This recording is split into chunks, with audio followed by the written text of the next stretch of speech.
Hey guys, ayun no, ayun. So magandang ano sa inyo, magandang hapon ako. Oy guys, nakabalik tayo ulit dito sa ano na to, dito sa park na madalas nating pagtambayan o pagpuntahan ganun. Kasi nga napaka ano guys, napaka maaliwalas ng panahon ngayon kasi biruin nyo ano, kaninang umaga nag-uulan-ulan, tapos kahapon nag-snow ng umaga, tapos ngayon, okay, as of ng oras na ba? As of 4:30, no? 4:30 ng hapon dito ay hindi malamig, hindi mainit, no? Malibalas.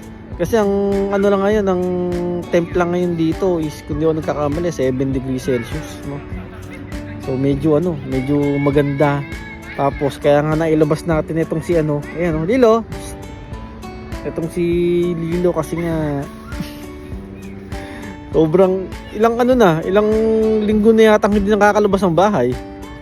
O kaya nga sinulit natin ulit kasi nga bukas pagkakasilip ko sa weather natin ulan na naman, no? Kaninang umaga umulan pero huminto nung mga bandang alas 8 ng umaga kanina. Kaya nga sabi ko, habang nasa trabaho ako, i-walk ko nga si Lilo kasi nga matagal na siyang hindi nakaka-walk. Nabuburyong na sa bahay, no? Kaya eto guys, share ko lang, no? Kasi since ito ngayon February. So syempre magbo-March na, April yan. So papasok na ang spring, no? Kaya nga isa to sa paborito kong paborito. Hindi lang ako, kundi yung mga ibang mga tao din dito. Paborito itong spring, no, na tinatawag. At after ng spring ay summer na, no? Kaya nga nakakatuwa kasi nga yun, papalapit na ang spring, at least hindi na ganun kalamig.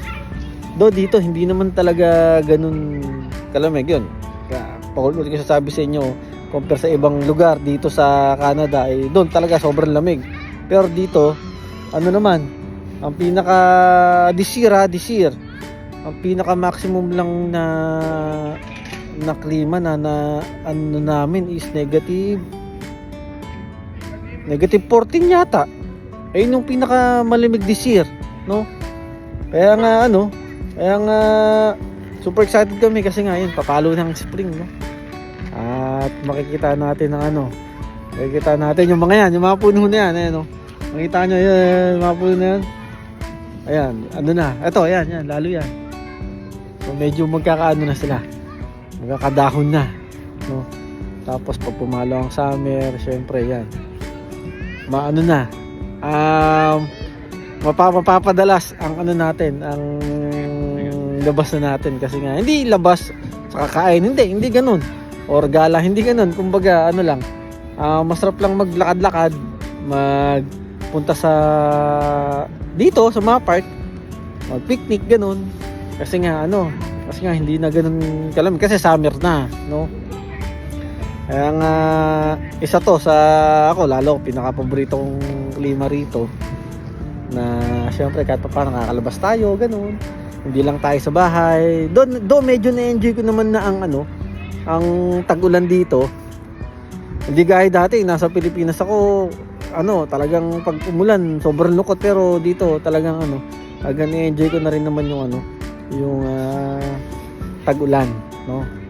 Kaya yun, tapos ito pa kasi 'di ba nung last month yata, yung pumasok ang taglamig, ang pinaka maaga na nagdidilim dito is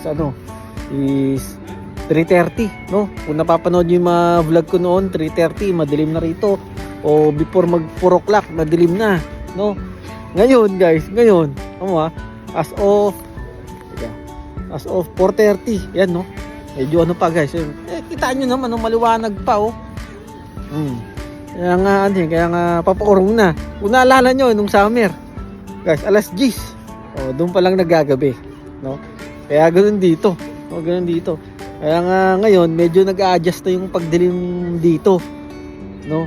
So magdidilim na rito siguro mga pag pumalo ang 5:15 ganun, o basta before mag 5:30.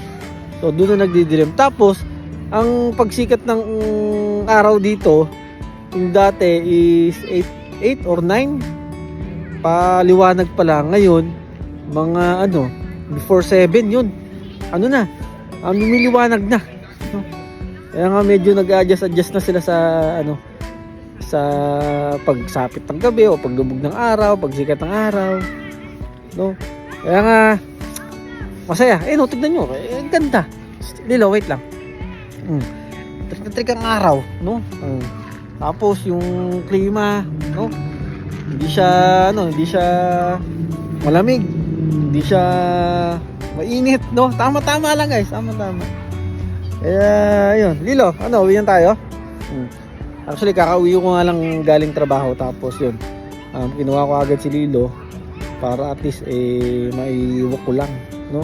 Tsaka kung naalala nyo, guys, may vlog tayo noon na pag-uwi ko ng bahay, pag-out ko ng trabaho, tapos mag-gym, ganun. Pag-uwi ko, madilim na, no? Kasi nga, di ba, lagi naman tayo pang umaga rito, 3:15 lalabas tayo ng trabaho, tapos mag-gym tayo saglit, siguro mga 4 o'clock. Ayun, pag-uwi natin ng bahay, madilim na. Pero ngayon, tignan nyo naman, yan, no? Tignan nyo, oy, guys, grabe. Ganda.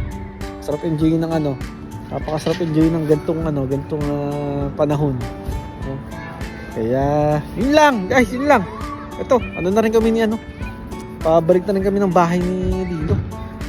Malapit lang naman, dyan lang, mga 5 minutes sa lakad lang, no? So guys, yun lang, ha. Ingat kayong lahat, no? Ingat lahat. God bless. Bye. Peace out.